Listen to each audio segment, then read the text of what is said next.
Hello and welcome back again to Ask Mbithe, the place for your financial insights, financial empowerment. Today, I am Teacher Mbithe. You know why? We are discussing personal net worth.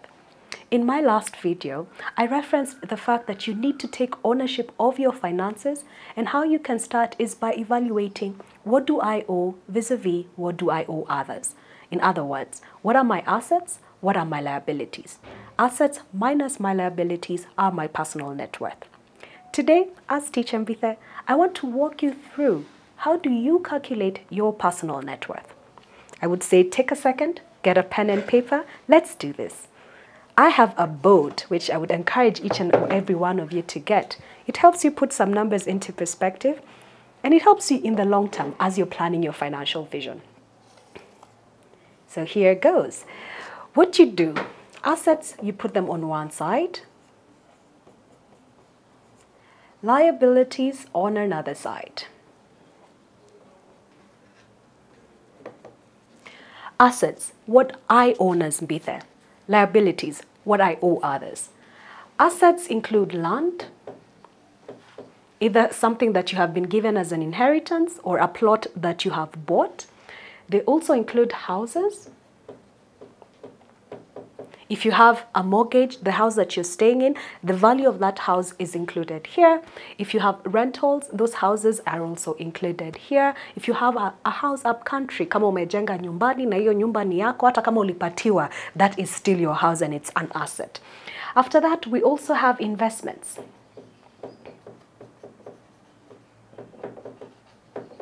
Investments would include stocks. If you have put money in things such as Safaricom or Kengen, most of these IPOs that happened over the last decade or slightly over a decade, if you have put money in the government of Kenya as bonds or T-bills, if you have also put money in your bank as a fixed deposit or a call deposit account, that is an investment. And then there's this other common one. Umeweka pesa kwa biashara ama hustle ya rafiki yako, that amount of money is also part of what you can call your investments. Then we have your cash. What do you have in your bank account as your savings account or your current account? What is sitting in your M-Pesa account? What is sitting in your M-Shwari account? What is sitting in your wallet? All this cash is also an asset for you. What you're saying is an asset is something that you own and also brings value to you. A car is also an asset. It helps you in your day-to-day. It has value and you must be able to put it here. And then finally, but not the least or the last one, we have what we call retirement assets. Something that most people forget to actually calculate. If you're in formal employment and you're lucky enough, your employer maybe pays for you pension. This pension asset is part of your asset. You can go to your HR department and ask them to give you a value estimation.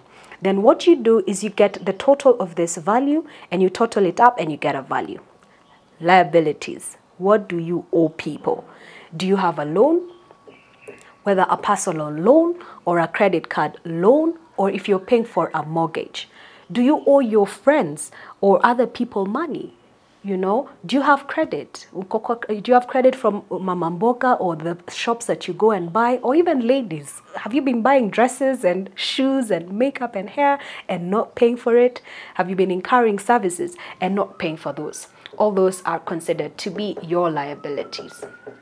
And then there's also insurance. If you have a life insurance cover or an education cover, there's the obligation that you have to pay each and every month.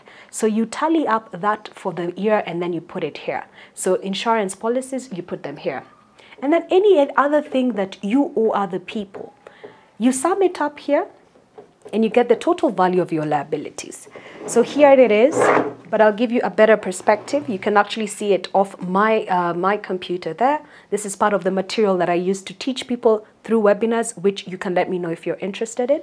So we'd add up your assets, you deduct your liabilities, and then you get what your personal net worth is. Now, if your assets are more than your liabilities, you have a positive net worth. What I'm saying is, for instance, if this was 1,000 and this is 800, if this is 200, you have a positive net worth. If, for example, let's take another figure. If this is 800, if this is 800 and this is 1,000, then you have a negative net worth of 200. You've probably taken on too many loans instead of buying assets. The negative net worth mostly comes about when you take a loan to buy an asset and the value of the asset is not as high as you expected it. Let me give you an example. When you take a loan to buy a house, maybe for 2 million, the house is at 2 million, but you owe the bank more than 2 million. If you take out a loan at 10% for 4 years, every year you're paying the bank 200,000.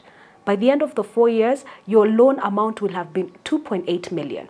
So on one side, you'll have a liability of 2.8. On the other side, you'll have an asset of 2 million, leaving you with a negative balance of 800,000. So what you need to always focus on is, even when you're taking loans to buy assets, consider what is the cost of these loans and are they helping me enhance my personal net worth? This is the thing that you need to look at least once in your life. You know that time when you're making your annual resolutions? You put the numbers here and say, how do I want this number to grow? And I always challenge myself and say this. Safaricom just announced its numbers. Its profits were up 14%. So I challenge myself and say, as Mbithe, I want my personal net worth to improve by 20%. So that if it's positive at 1 million, for example, I want to increase it by 200,000 in the next year. And the moment I put it in that perspective and have that mental framework, then anytime I'm making a decision in the year, I'm like, is this decision enhancing my financial well-being or is it taking us back? So that's an overview of the first and foremost financial statement that you need to have. Personal net worth, assets minus liabilities, gives you the figure. If your assets are more, it's positive. If your assets are less, it's negative. Do it at least once a year, but more importantly, do it now, because all of this COVID is changing how we look at the world and how we engage and how we enhance our revenue. So I would say do it now, and you can be able to join me if you're not able to do it by yourself. I can walk you through this because I do have a personal financial coaching class that I always host on a regular basis. I will leave my contacts. You can reach out to me. We can do this exercise and we can actually help you create your magic number and work towards getting it. See you for the next session.